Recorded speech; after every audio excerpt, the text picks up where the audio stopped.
Le Seigneur peut nous révéler une vérité d'une grande importance, qui est destinée à être énormément fructueuse dans la vie et dans le ministère. Elle vient avec la puissance d'une révélation. Et, pendant quelque temps, nous nous réjouissons dans sa lumière. Nous ne parlons de rien d'autre et trouvons qu'elle produit son effet. Puis, quelque chose se passe.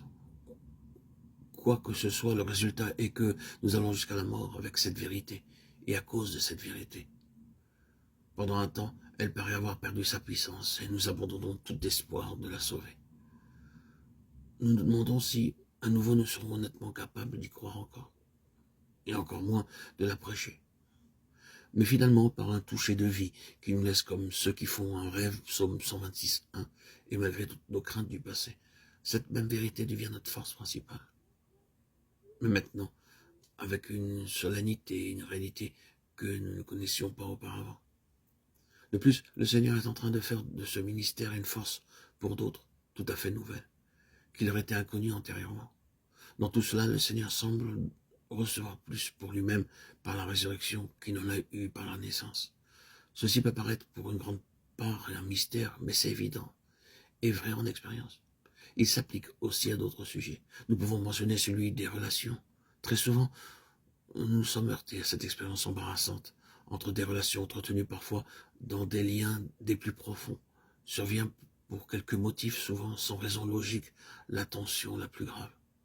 Il semble que le vieux fondement de fraternité s'écroule complètement et se perde.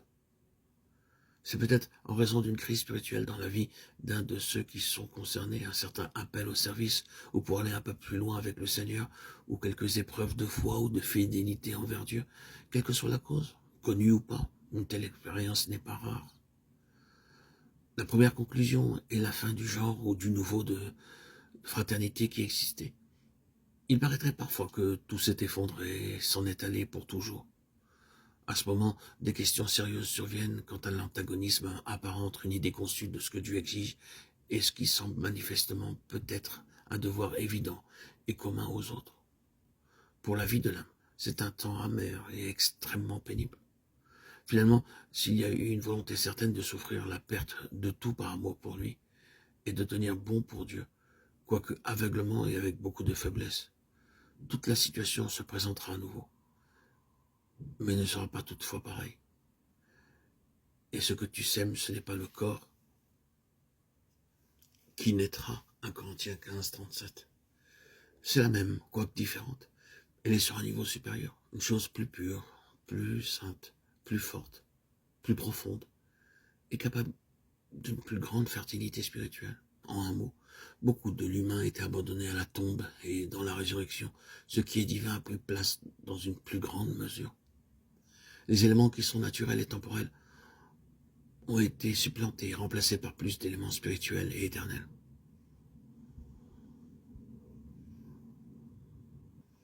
C'est un fait. C'est une loi permanente